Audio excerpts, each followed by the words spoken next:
Hello, I'm Forrest Shaw, and I've got a problem. Today, my guest is Greg Fitzsimmons. He's a stand-up comic, a 4-time Emmy Award winner as a writer, and you can find his website. It's gregfitzsimmons.com. Just failed immediately at the beginning of this podcast. gregfitzsimmons.com. You'll find his Instagram on there, which is Greg Fitzsimmons, YouTube, Greg Fitzsimmons Comedy, Facebook, Fitzdog Radio. He's going to be live in Escondido and Bakersfield in April 18th at the Well in Bakersfield, California, April 24th and 25th at the Grand Comedy Club in Escondido. And and your book too. I got to mention that because this podcast, Dear Mrs. Fitzsimmons, it's a book. Correct me if I'm wrong. Of your documented fuck ups preserved by your mother, basically. So yeah, basically I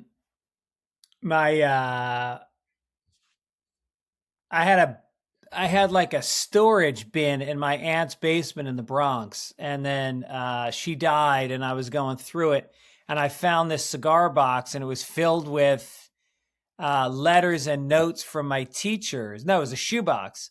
Letters and notes from my teachers growing up, and also police reports, all showing when I'd gotten into trouble. Teachers saying that Greg punched David Rukeyser in the face yesterday, and he fell down and passed out in the principal's office. Like clippings from the newspaper, like Terrence Mahoney's bicycle was stolen again from 34. Again, I used to steal my neighbor's bike all the time, and I'd get caught, and it'd be in the newspaper. And drunken fighting arrests, and just went on. And then letters later on to my agent from like college gigs where I had been so foul that they felt the need to write a letter to my agent about it. So it was a collection of me. A lot of it was drinking involved, but it was a lot of just Irish rebellion, just doing the opposite of whatever you were told to do. And of course, my parents, instead of punishing me, thought it was hilarious. So they just reinforced that whole dynamic. Yeah, well, I brought it up because I just feel like people that listen to this podcast might enjoy that book. So Dear Mrs. Fitzsimmons is a book as well. So welcome to the I've Got a Problem podcast. What's your problem? That's it? That's how we start? Yeah, that's how I start them all. Jesus. Could be anything.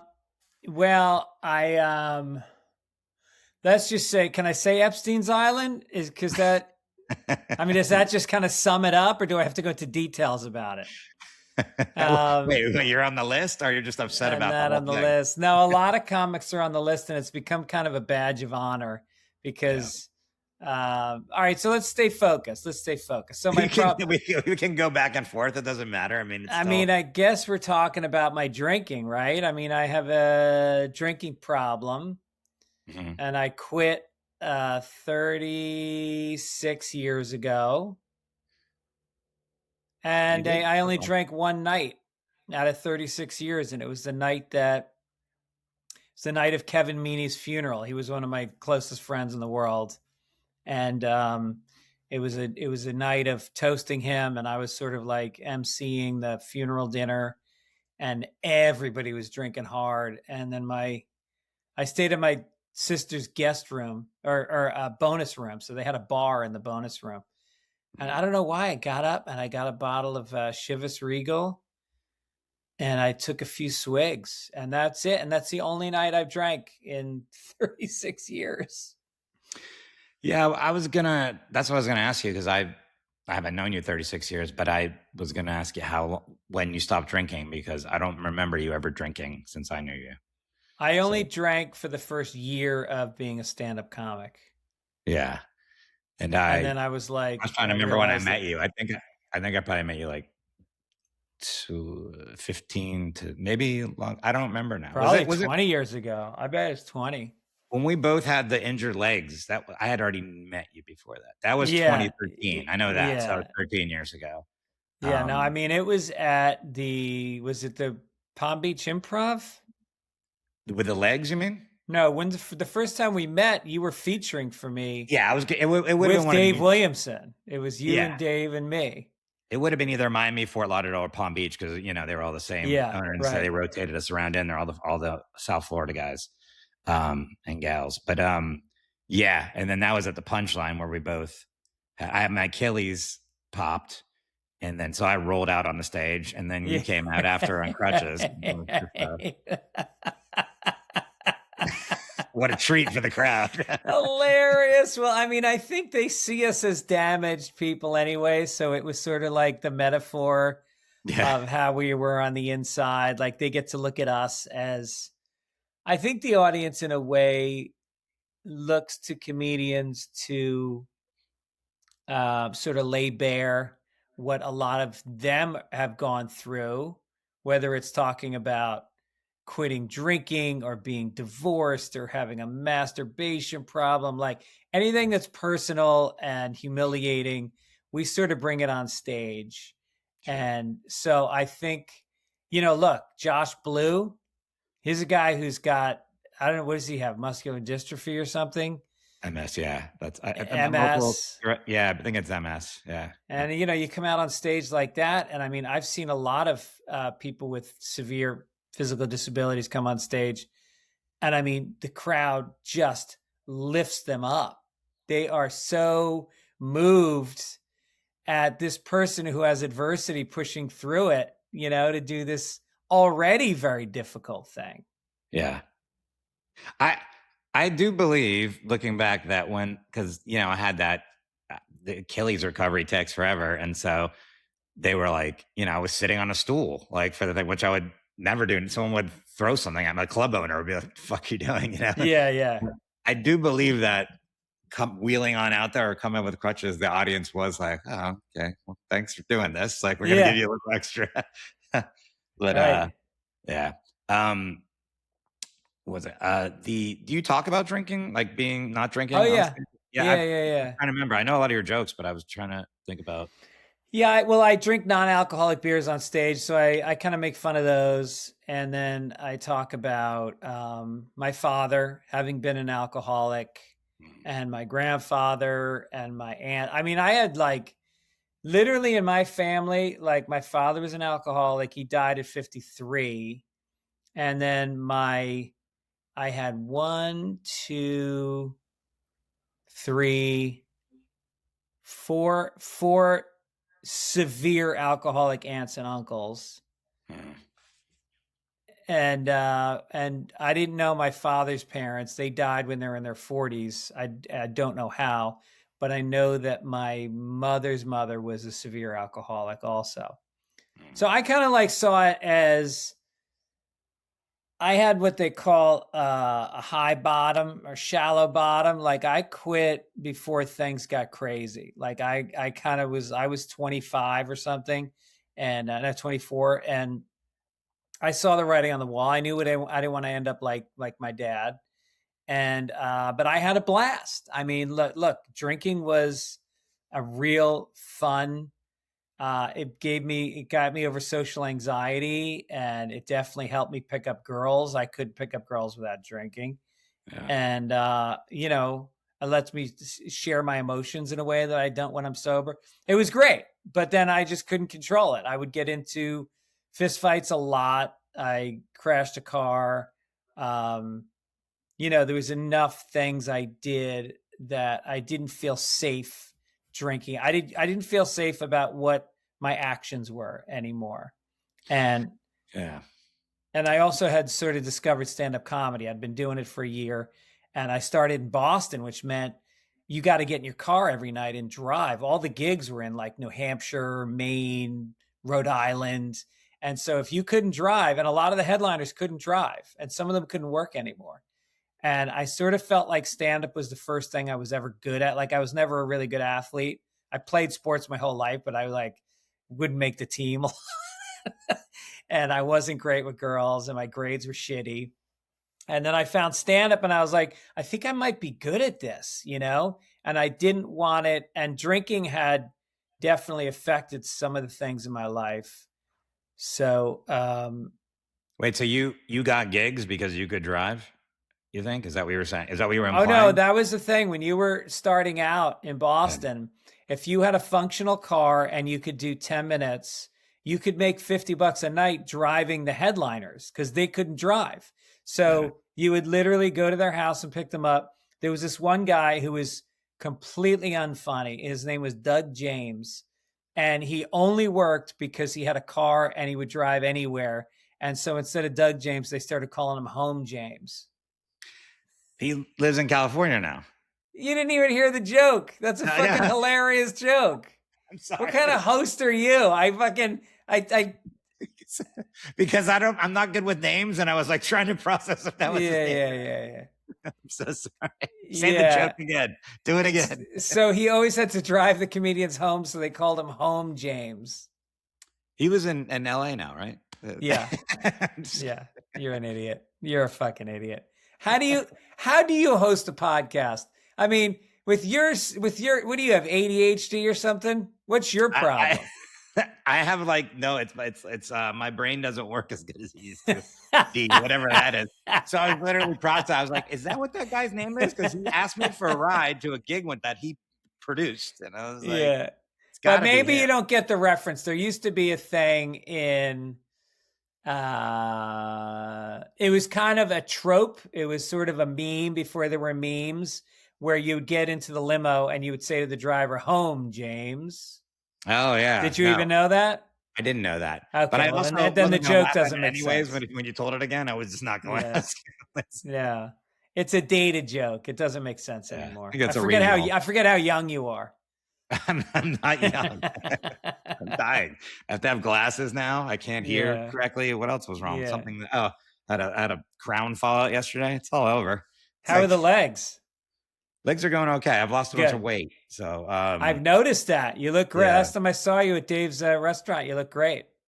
Yeah, probably even more since then. But I've been on the road a lot last 3-4 months. And I was like, man, it's going to kill me. And I've lost a pound in 3 or 4 months. Well, I was doing way better than that. But I mean, through the holidays, if you can stay steady on the road, if you can not gain weight on the road, that's a coup. Who are you going out with, Jim? I was just in Australia by myself. I have a new show called The Ocean Hates You. It's like a marine biology, my former life combined with comedy. And it's like, it's somewhat educational. I'm not going to say you're going to learn but it's the setups have to be like based in facts, Oh, that's great, man. Very cool. But there's like video components and stuff. And I didn't quite know, I've never done anything like that. So I went to the Adelaide Fringe Festival, like where I could just kind of hide out and do the show night after night after night. I just got back. And so, but I was there for like 3 weeks, and now it's in a good shape. And now I'm going to start doing like small little theaters, aquariums, colleges, like, cause there's like a whole niche world out there. People that want to see, they haven't even seen it. And people are like, come do this. Is it clean enough for kids to see? It is PG-13 right now, but I literally last year was looking at the way to pare it down, because it's an hour and 15 now, which kids don't want an hour and 15 anyways. So I got to get it down probably to 40 is probably where the kids range is. And I've got a character named Dr. Ocean. That's me in a rainbow wig that gives out like facts about why certain animals hate us, because it's called The Ocean Hates Us. And I've got like some other videos. I could probably make into a kid show pretty soon, because my friend asked me the same thing. And I go, yeah, I think I can actually make a kid show out of it. There's trivia with like prizes, and I could just bring that trivia down a little bit of a degree. Dude, you could turn that into a TV show too. I mean, there's specific channels where that would be amazing. Well, it's the idea. We're at the beginning stages of it, but So anyways, I've been on the road. I'm in. Whatever money you need, let me know. Okay. I'll invoice you after this. Just, it'd be more of like just a money request, but yeah, so I was in Australia for almost a month, and I was like in Florida for a month, where I'm from, like just doing shows. And so I really like all those places where I have like comfort foods. And I was like, man, I'm going to gain weight. But I was good about it. Like I was just walking everywhere instead of driving, exercising. And when I got back, I weighed myself. I was very proud of myself, because good for you, man. I mean, addiction is the addiction that has, that taken hold of me and throughout my life. But food is right there. What would you consider to be the threshold for sexual addiction in terms of frequency of masturbation? What's the under over? Sexual? Yeah, like what's considered a problem? I'm asking for a friend. Okay. I don't know if there's a frequency that's a problem. I think it's more the emotional attachment to it, and the I think there's more of an emotional, and also, like all addictions, like how much is it affecting your life, your day-to-day life? How much time is it taking up stuff? Yeah. You could have it 3 times a day. And if it's I mean, if you're having with 3 different people and it's 2 of them are in a car and you just met them on it's probably something there that you're like trying to like mask or find or cover, whatever. I'm just talking But about masturbation. oh, masturbation? I don't know. I don't have the answers on here. I don't. Okay. All right. All right. Why? What do you think it is? I don't know. I mean, I go 3 or 4 days a week, and sometimes I think I guess that's about normal, right? I okay. So in the movie Liar Liar, by with Jim Carrey, there's a point where he says he has to go to the bathroom because it's bad for his prostate if he doesn't go to the bathroom. Yeah. And that's always stuck in my head because I looked it up later, just being science. And I was like, is that true? And because he says it must be true because I can't lie in the movie. And so I looked it up and I guess, freak, you should be you shouldn't be holding it. So then that led me to like look up masturbation because people have always said like, oh, you got to masturbate, you got to let out the poison. Or it's not everyone, do you want to be? And there is some truth into the fact that you should masturbate with some frequency and it's good for your health. It's really good for your prostate. Yeah, it's great for your prostate. Like the same way that people say, "Oh, I have a glass of wine because it's good with tannins and whatever." I think there's that it lives somewhere in that, where you're like, I used to say like, when I lived in New York City, it was so crowded and I felt so claustrophobic, and so to clear my head, and just for me, like one night a week, I would slip into the darkness and I would take one human life. And I know it did make a difference, but it just was a release for me. Well, were they like a participating member of society or is just like a person on the street? No, somebody that nobody would miss. I wouldn't want to hurt anybody. How'd you get rid of the body? You just fumigate. Fumigate. Okay. No, I meant incinerate. It's like you really stumbled on that one. But you fumigated. Neither of our brains are good anymore. Yeah. Did you know drinking's down? Like I overheard a bartender, like I was at the place I was in Adelaide, and they were saying in Australia drinking is down. Younger people aren't drinking as much. And again, I always look shit up because it's just like back to my nature of being a scientist. And for the past 3 years, there's been a distinct trend of, in general, all legal adults that can legally drink, it trending down, but also younger generation, stuff like that. Well, yeah, because pot is legal, so it's around more.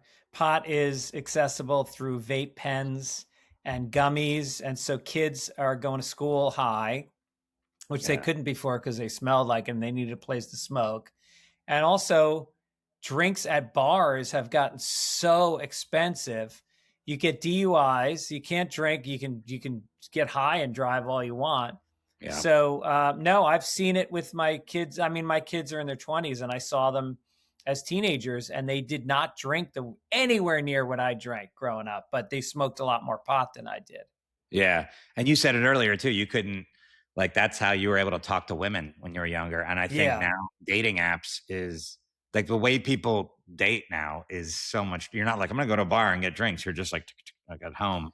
Well, and I think it's great. And it's so funny. Like I'll be on stage and I'll ask a couple, like, how did you meet? Because I'm a hack.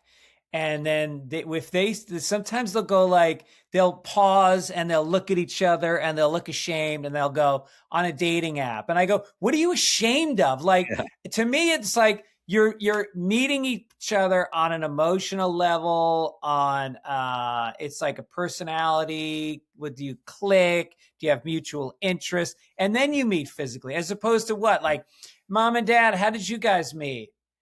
Well, we were at the Blarney Stone on 3rd Avenue and your mom was on the curb throwing up. Anyway, so I went up and held her hair and then we were making out. And so, that's how we met. Yeah. It is funny that there's still that level of shame, and it's such an acceptable, because I've seen the same thing at comic clubs, like they're like, oh, Bumble or what, and you're just like, yeah, that's how it happens now. Like that's normal. Well, do you have a girlfriend now? No. You had a bad breakup last year, right? It wasn't bad. We're still friends. She just that's not bad at all. Then. Yeah. Okay. Like, I mean, I just had to deny her call right there, but you guys have been together for a while, right? We were together for a couple years.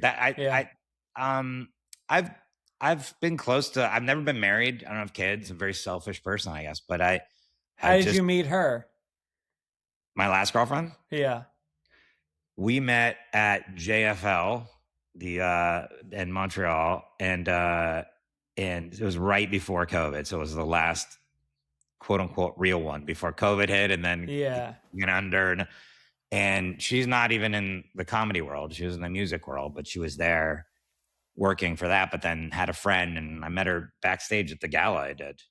And then yeah, we hit it off. So Nice. Did you make love to her in Canada, or did you have to take it back to the well, U.S.?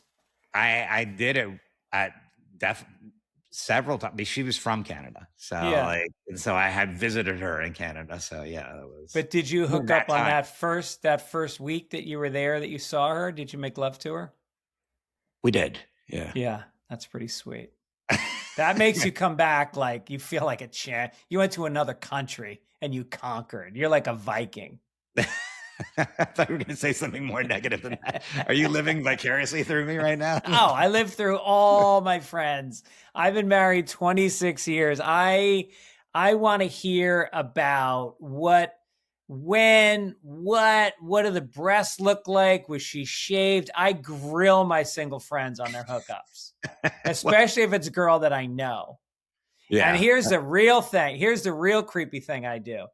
I will meet a woman that I think to myself, if I were single, I could ask this woman out and she's attractive. And I will ask her out for one of my friends and then I will hook them up. And sometimes it works out. And then I ask them every detail about that woman's body. That's like a symbiotic relationship for you there. Like That's a very aquatic term, isn't it? Yeah. I always bring it back to biology. But yeah. And then a woman that I did date, a comedian, Lisa Correo, who you know. Sure, I love Lisa. Everybody thinks she's my wife online. Did you know that? There's like some post that it says that this is your wife, right? There's some misidentification. Literally, you will not find a photograph of my actual wife online. I just have always kept it on the down low. But then somebody put out that that's my wife, and she is now. Yeah. I mean, there could be worse pictures of women. Oh, she's cute. Yeah. Attractive woman and a great person too. I'm still friends with her. I'm friends with all my exes. Yeah, she's not doing comedy anymore, though, is she? No, she is. She just had a special come out. It's called. Really? Yeah. Gosh, I forget the name. I looked. It's called Acute. I don't remember the name now. Wasn't she also doing like some kind of broadcasting? She's always been doing had her pan a bunch of stuff, but she's she's been she's doing comedy. She's on my show at the Improv on March 25th. Come on out. Nice. All right. So you should do it sometime too. I'd love to do it. Yeah. Like we're just doing is it in the lab or in the main room? It's in the lab. No, I won't do the lab. I bomb. I bomb every single time I go on in the lab. I always try to tell people I host it. And I don't get off stage until I make sure that the crowds and a lot of my friends come out too, and it's generally good crowds. But I had a woman was going to do it. I'm not going to say her name, but she was going to do it, and then she told me she wouldn't because it's haunted. And I was like, all right. I was like, no man would ever say that, dude. I agree. It's haunted because there's no reason why that room shouldn't work. Low ceilings, perfect layout. Good stage height, good lighting. What is it? I'll tell you why it doesn't work. It's not the perfect layout. The problem is they put that bar in there years ago when they put that barbecue restaurant over there. Yeah. And they're like, this is going to be the lobby now. And they put that bar and they never moved it. The stage should be where that back door is, right? Where you come down the stairs from the green room. The stage should be there. So when you walk in the door, right. When people are sitting at those tables next to the bar, there's somebody sitting at the bar and they're like this next to them. So that whole part of the room, there's a weird energy. Okay. And then people kind of get disconnected by stuff. People feel like they're on the stage. They don't like that over on the left. And so there's only 65 seats in there. So now you've made about 20 I think it's also distracting where people Yeah. come in and out. That door opens up. I think they put a curtain there, but it's still a lot of traffic in that back corner. And they've said that when, so this is in the works, but they're going to make the bar where an indoor-outdoor bar with the box offices because they have a liquor license. Dude, they've been saying that for 10 years. Well, I was told that they're like literally getting the permits now. They were doing that. I was told that they were doing the last assessment by the city to make sure there was permits, and the night they came there, they were like throwing like some sort of bash outside there, and then the neighbor was gonna, and they're running some speed bump like that. But I do believe, based on what I've talked to the people that work there, that it is going to happen. But still, but then when they shut I it think down, there should be a Kalshi bet on it. I think you should be able to go on Kalshi and bet. there probably is one. Yeah. Yeah. I was talking about Kalshi on this podcast like maybe 4 or 5 episodes ago, Yeah.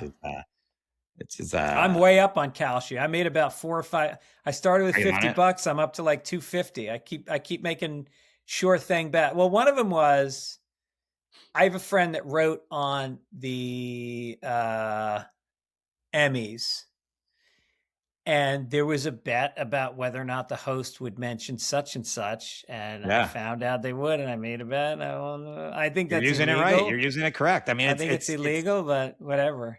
It's not illegal. It's completely unregulated, Kalshi, and it's not gambling. It's not the stock. It's like, they're living in this gray area for now. I mean, at some point it won't be. Probably right, but there's a lot of bigger problems in this country right now that people are focusing on the Kalshi. But that's the whole thing. Is it isn't illegal to have that. You can have like insider information about stuff. That's the whole thing. I'm going to bet on the Oscars. I think I got a little bit of inside dirt on the Oscars. The same thing, like whether our words can be mentioned or something like that. Epstein. Yeah. He started off the podcast with Epstein. That might come up. Yeah. Yeah. I mean, I figure, you're not writing on it, are you? Nope. Yeah. It's going to be a lot of Conan, like writers that wrote on Conan. So, yeah. I know them all. I know them all. Yeah. Yeah. Are you worried about like your kids? Like, because you said your family, there's history of alcoholism. It's not, yeah. Yeah. I do. My daughter definitely felt uncomfortable with her pot usage, but then she dealt with it. She got help, and she hasn't smoked in a couple years, and it changed her life. I think my son drank. My son definitely had a pot. They both smoked a lot. Like, I had no idea until they got older, and they told me that they were like high every day in high school. And that really fucks up the frontal cortex of your brain. A lot of studies show that. So I worry long-term about the effects that that's going to have on them. But I think that I have modeled good behavior in terms of addiction for them. We always had very honest talks. As much as they didn't tell me how much pot they were smoking, they did tell me they were smoking pot. I mean, I did know.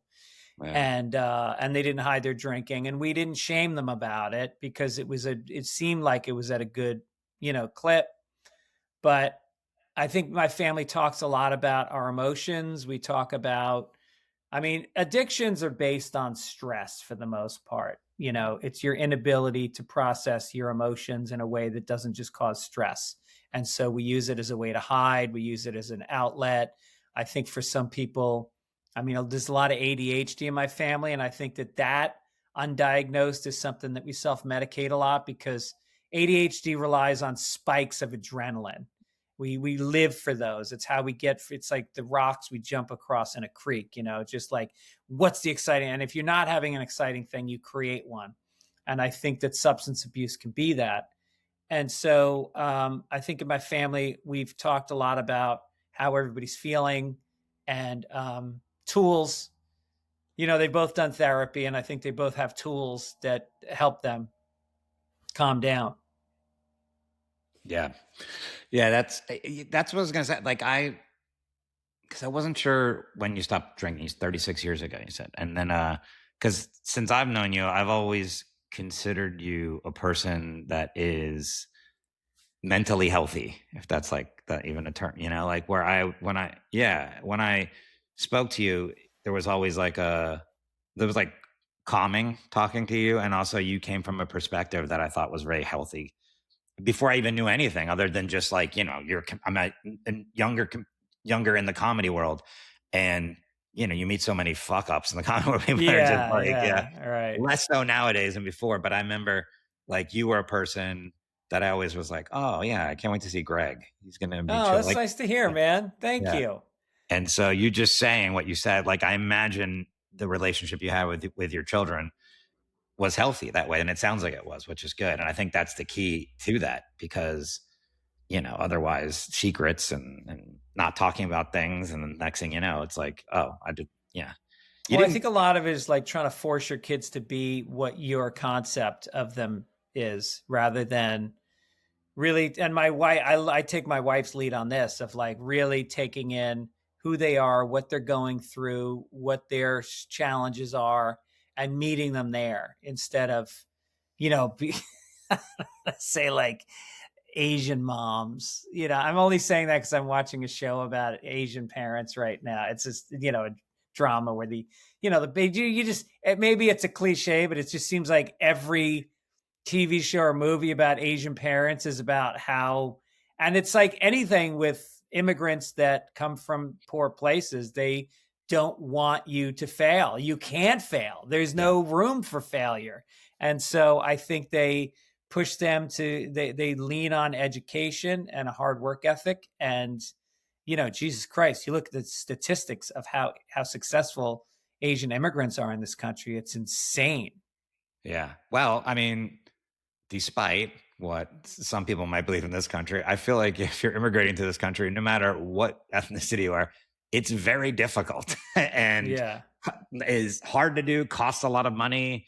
A lot of sacrifices are made. And so especially with certain specific cultures and stuff, for 100%, there's going to be even more pressure on you to be good. Like, yes. And I think, and I'm not disproving my point by saying that, because I think that the byproduct is a lot of times the kids feel a lot of pressure, and they sort of have a crisis later on because they get into Harvard, they get a medical degree, blah, blah, blah. And then all of a sudden they realize that they never grew up. Yeah. Yeah. True. Well, I didn't have that.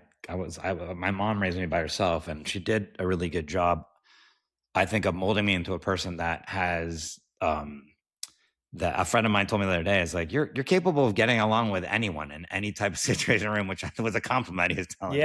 Yeah. Well, we were talking about whether we were autistic or not. He goes, there's no way you're autistic or on the spectrum because you can get along. And I go, that doesn't mean that I'm not. but he goes, you can put yourself in any room with any type of person and you're going to figure it out. I go, all right. But I think my mom was, like, all the positive things about me, I attribute to my mom. But also, when you raise a kid by yourself, especially like a boy, and you're just with a woman, like, I hid a lot of things from my mom too, and so and stuff that I put in her blind spots where, like, she wasn't going to be able to have, like, the bandwidth to even see that kind of stuff. Did you have any kind of father figure? No, not at all. My mom's dad to some degree, but not like my grandfather. Like, we lived near them and I spent a lot of time with them and I looked at him like a father figure, but it wasn't enough interaction. I had a lot of interaction, but not enough on that level until later when he saw that, like, oh, I need to kind of step in and do this. My mom left my dad when I was very young. I only reconnected with him right before he passed away, like a couple years back. And did he leave you any money? No. He not only did he not leave any money, there was a lot of debt, and I was not the executor of it, but somebody else was. But zero. That sounds like that. What's that old song? And when he died, all he left us was alone. No, I don't know that song, but Papa was a rolling stone. Oh, it's that song. I didn't know there was a line in there. That song. Yeah. No, he didn't leave. He didn't leave anything. Zero things that was he broke, or he left it to somebody else? He was broke and he didn't have to be. I mean, he was in the military, but it was dishonorably discharged because he got caught printing up like fake. He was very smart into computers before computers were.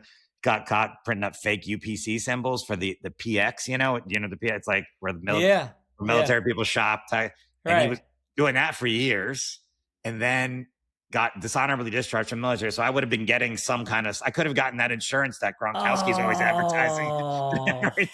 Dude, the USAA. Yeah, so many benefits I could have right now. And then I found out that later on, he was arrested for doing the same scam, but like at a Walmart or Kmart or something. And when he passed away, I went on his computer. I was like helping my uncle like go through stuff. And I found a file that just said UPC symbols. And I was like, this fucking guy. And then also he wasn't even collecting Social Security. He never collected Social Security ever. Really? And nobody knows why. And I was not that I would be getting anything from that, but he would have been like, he lived in Enterprise, Alabama. I know what his cost of living was at the end, because I was looking through stuff when I was like, he could have lived off his Social Security forever, like where he was living. He was living, So I don't know. He sounds like he was a real Florida man. 100%. He was born there. He's a Florida my mom man. and dad were both born in Florida, so he was a Florida guy. He had a difficult childhood, like with there was a lot of abuse and things like that. So, but and I thought he was a gambling addict, and he made it sound like he was, which I was like, oh, here's like a little piece of the, And then I actually had him on this podcast, and he's like, oh no, I just stopped, but I don't know. I don't know if he was. You had your dad on your podcast? I had him on for a sec. Like I didn't bring him on for 45 minutes or an hour. Like I brought him on for 10 minutes, because, some of the worst lighting ever. It was like this dark, it was just all dark room behind him. And it was very disturbing interview. Wow. But he was excited to be on. I think he thinks millions of people listen to this podcast, which is not the case. But we're doing okay. Thanks. You're doing okay, man. You're showing up. You're fucking banking content. That's all. This is honestly, and I've said it before, so I'm not saying anything new. This is honestly like just another thing I do so that I don't gamble. And it's also the first thing I've ever done, and since I've been in entertainment, where all of the comments and things that people write to me are positive, and people tell me that this podcast is important to them. And I think that's nice, and so I will continue to do it as long as I can. So. Well, aren't you noble? Aren't you a good guy? I'm doing it for selfish reasons. I'm telling you. I never buy that shit. Anytime comics go like, well, I perform because I know I'm bringing joy to the audience, and maybe someone's having a bad day. And I'm like, no, we're narcissists that want to hear ourselves talk, and we get laid from it. It's like, stop. I am not saying that about, I've never said I'm doing it to bring comedy when I'm doing my stand-up. This particular podcast I'm doing for myself. The fact that other people it helps is something nice. But do you sell ads? No ads. All right, well, then you really are doing it. Yeah, people have. You take donations? Money. I'll donate some money. How much do you want? A couple grand. No, people have donated money in it. Like, it pays for the hosting platform. Like I've bought a new mic and stuff. And, Hey, look, man, I think that idea about the aquatics show, doing that, finding a way to do that for kids would be amazing. I really think I think it's something that it's in your heart, it. And if you can express that and connect that to kids, you could be touring the country and then making a TV show out of it. Well, that's the goal. I mean, like I said, we're right. My first thing that I did was I went to Australia to get this. I ran it once at Flappers before I went to Australia, and it was not good. It was because I'd never done anything with like clicking and this and there's timing. And I didn't even, first of all, I only got through half of what I had written, because I was like, in my head, I was like, I need this many pages. And I was like, I don't. And also I was not performing it. I hadn't memorized everything yet. So I'm like looking at notes, and I'm like, but going to Australia was amazing, because I did the show night after night after night, and I figured it out. And so now I feel confident about it. So now I'm in a good spot where I think like, okay, like what you just said is possible. So yeah, good for you. All right. I'm going to ask you some questions here. There we go. All right. I didn't read any of these, by the way. I don't do homework assignments for podcasts. He sent me this 8-page document where I'm supposed to I don't know, write answers out. No, I send it because sometimes people do like that. So I give you the option to not read it if you don't want to. All right. Well, I opted out. Better read this. All right. What's a small thing someone did that helped you more than they know? Oh, that's interesting. Small thing someone did. See, maybe I should have read this. That's why I sent them ahead of time, for this very reason. I would say when I was working at the Boston Comedy Club, Barry Katz, Barry Katz? Sure. Famous manager, personality. And I would go up on stage and I would hammer the audience with attitude because I was in New York and I saw Attell and everybody do that. And then he stopped and he went, you know that just because you're watching people do that, you don't have to do that. It's like, how do you meet people? Like when you walk up to somebody at a party, what attitude are you giving them? Is it this? And he goes, you're meeting them. So bring that. And I still have a lot of attitude, but it's in a way that I have a smile on my face because I realize that's how I greet people. And I think that your first step on stage should be organic, and you should be grounded in who you are because look, people make snap judgments. They're kind of figuring you out in the first 15 seconds you're on stage, and that means a lot. And you should think hard about where you want to start. Yeah. And I would say not like, when I first started, I'm very inconsistent. Joke writing isn't where it needs to be. But now I've been doing stand-up a long time. If I know if I'm going to have a bad set, because if I don't do what you just said, where I'm just like not being present there and like, and you can feel that and you're like, oh, I got to correct this, but if you come up and you're like, hey, I'm here. Hey, you're there, like just that being grounded and present. That was great. I think what helps me do that is I never know what I'm going to say when I walk up to the microphone.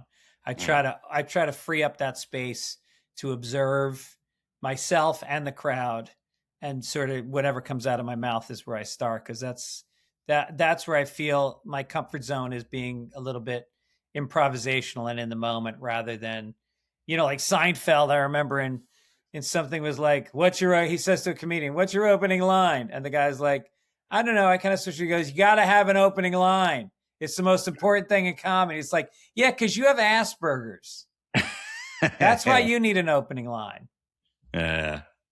I just reminded me, there's like, because not every comic, but I shouldn't say comics that I really like their act. Like there's always a joke where you're like, oh, I wish I wrote that. And you have one. I hope this is your joke. God, I hope this is your joke. Did you used to have the joke about our toilets containing like drinkable water? Yes. Yeah. Okay. That's it. Yeah. About how like, that's how either wealthy or great it is to be in this country, that like all this water can be drank and we shit in it. Yeah. We shit and piss in it. And then we won't even shit and piss in it before we flush it and get 10 fresh gallons in there. And then fountains, like like, can you imagine a kid from Pakistan seeing us shooting water in the air? Like we don't even need it. And then on top of that, we throw our money into it. Yeah. Yeah. It's a great bit. Great bit. Thanks. What song best describes your addiction? What song? Yep. I would say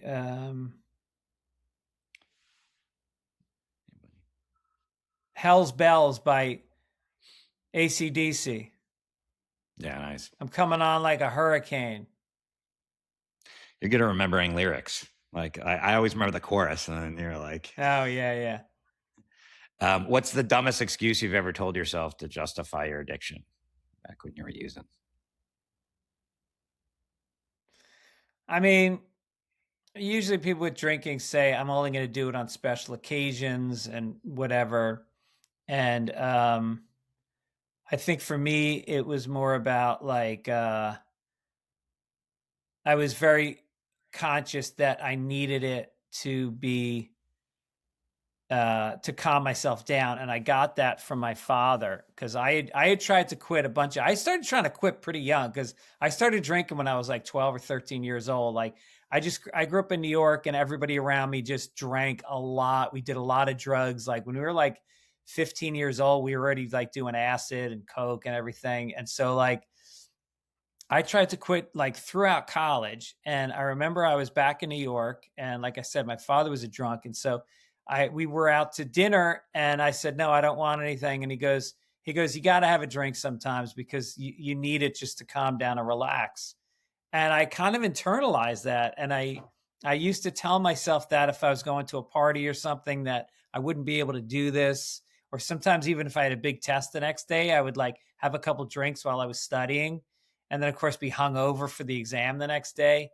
So, but then I got, I went to the program and I really learned stuff about those tricks that you tell yourself, and calling yourself on those, and I think that's why I've lasted this long, is that I really don't rationalize my addiction in any way, and I don't take it for granted, and it's something that I, I'm aware of, and I check it all the time. When I'm reaching for it, I stop and I go, all right, what's going on? What's going on right now?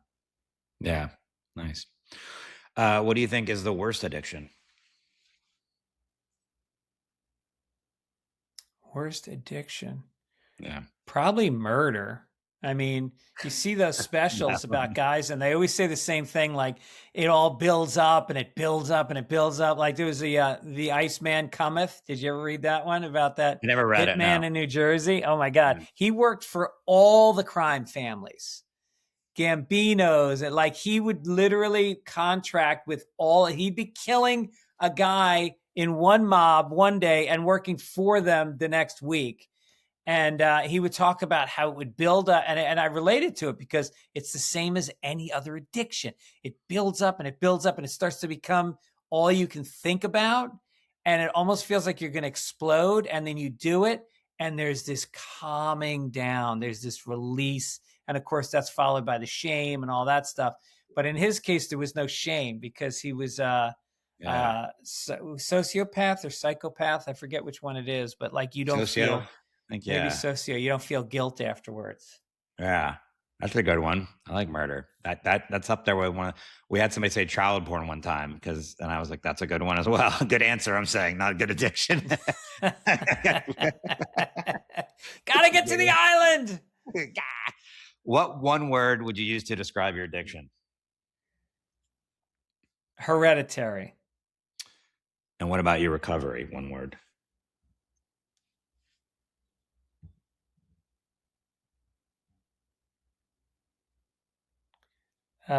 Grace.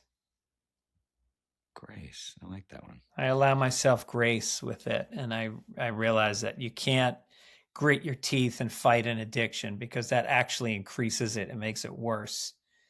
You have to allow yourself to gently take action, whether it's meditating or journaling or talking to a friend, or I'm a big proponent of going to talk therapy. That's helped me a lot with my addictions. Grace is a good word. I don't think about that word that often, I think if I was going to get another tattoo, I've always wanted to get Grace tattooed on my forearm, but then people are going to think that like I had an ex-wife named Grace. Yeah. By the way, just as a side note, the internet has your wrong wife and stuff. It has the wrong thing about your recovery too.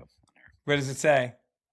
This is just, I just put in your name, and then I was putting in like a Thursday, because if you've done podcasts about being sober, drinking, and then it just says AI overview. Greg Fitzsimmons achieved sobriety to prioritize his family and career, choosing to quit drinking after witnessing the destructive impact of addiction on his father.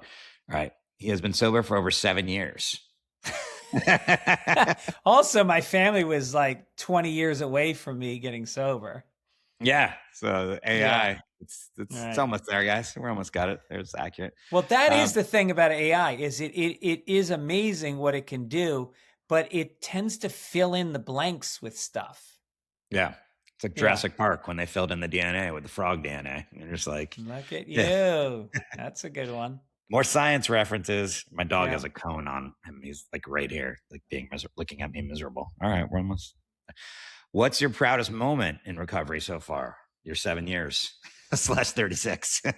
My proudest moment. I guess any moment where, and this, I think this goes back to me making fun of you for this before, but like, it really is something when somebody emails me at my website, or they DM me or whatever, and they're struggling or they're looking for advice, and then sometimes you'll hear back from them a year later. Whenever they get another chip, they'll like reach out to me and thank me for the advice I gave them and all that. So yeah, I mean, because I don't go to meetings anymore, I don't experience that firsthand, but and then people sometimes will come up to me at a show and be like, "Hey man, I DM'd you 5 years ago and you were really thoughtful." And I'll always follow up with people when they DM me, like a couple weeks later, whatever. And so, yeah, I'd say that feels pretty good. Yeah, I'm going to use grace and not make fun of you for saying the exact same thing I said. No, it's great. I think that's great what you said, and I think that's like, well, mine's more specific. Mine is a human being looking for support and help. You're talking about this vague. I'm putting out. I have specific examples I could share with you, but I did not think there was time for that. Let's go through the DMs. What's the worst advice someone gave you while you were struggling? Well, I guess my father telling me that I needed to relax. Yeah, I mean, there's a lot of people that just don't understand the fundamentals of not drinking. And I'm pretty lucky because my wife drinks, but one or two and not that often. And so I don't know if I could be with somebody, and she totally understands my situation. I don't know if I could be with somebody that didn't get that, because then it's a constant feeling of they don't understand. And so I wouldn't say I necessarily got bad advice from people, but them not understanding always put a barrier between me and people. They have to understand it's a disease. Yeah. And then lastly, what advice do you have for someone that is struggling? I mean, look, I always think start with the 12-step program, because there's a wisdom to it, and people get hung up on the God thing, and just keep it vague, make it about mine is nature, like my higher power is nature, because I grew up, but it's also like I grew up Irish Catholic, so there is like a sense of a deity to me that's like really ingrained in my hard drive. So, but I transfer that to nature, and I think that give yourself a break on that one, and just understand that it's just taking yourself out of the equation, and not feeling like you are in complete control, and it's about willpower, and it's about being weak or strong. It's about taking a step back and realizing that there is a process and a support system that will help you, and it's not about your weakness or strength. So I would always say that's a great first step. Yeah, literally first step. Yeah, exactly. Great advice. Yeah, don't get hung up on that. Like I think sometimes people use that as an excuse, or they get afraid of it, and I'm not religious at all. So right. Nature. Maybe mine is nature. I just never even thought about what it was. That didn't even concern me. I was just wanted to get better. So. Yeah. All right, Greg. Thanks for being here. Greg Fitzsimmons. Go see him live. Go to gregfitzsimmons.com. Is that right? Yeah. Or Greg just fitzdog.com is easier. Fitzdog.com. If you're not familiar with Greg and his comedy, he's hilarious. One of the funniest comics out there. Great writer. Thanks, man. And great performer. He doesn't even know what he's going to say when he comes on stage. No idea. I'm like Robin Williams, man. I'll do Shakespeare as Porky the Pig. You never know. I've never seen you do that. But yeah, Robin Williams. Follow him on all that. Go see him live. Go check out his book. And thanks for being here, Greg. All right, man. And good luck with your new project. It's very exciting. Thanks again to Greg Fitzsimmons for being on the podcast. Appreciate my guests as always. And if you are enjoying the podcast, as mentioned in there, I take donations. If you'd like to, go to forrestshaw.net. Anyways, go to my website. I've got upcoming shows. I even have upcoming The Ocean Hates You shows in Florida. In April, I'll be at the Comedy Inn on Earth Day. April 22nd, April 23rd, I'll be at Gramps Getaway in Virginia Key in Miami. And then April 6th, that Sunday, I'll be at Comedy Key West doing the show as well. So if you want to see The Ocean Hates You, come out to one of those. I'll also be at Flappers April 17th. I'm going backwards now. Doing The Ocean Hates You in Burbank, California, Los Angeles. That's a Friday at 7:30. All my other dates are on there. I'm currently in Las Vegas right now. So if you hear this and you want to come out and see me at the Comedy Cellar, I'll be here until Sunday. And then I'm going to be in Lake Tahoe at Harvey's Casino. I'm going to be on the road with Jim Jeffries in Portland and Seattle and Dallas and Austin. And I got a bunch of other dates. Go to forrestshaw.net. If you like the podcast, make sure to subscribe to it if you haven't already, and leave a comment and tell a friend. And as always, if you're feeling suicidal or you might hurt yourself, call a crisis hotline in the US or Canada, 988 in Canada and the US. And then if you're in another country, go to the Wikipedia page titled List of Suicide Crisis Lines. That has lists of crisis and helplines by country. I will talk to you guys next week. Love you all.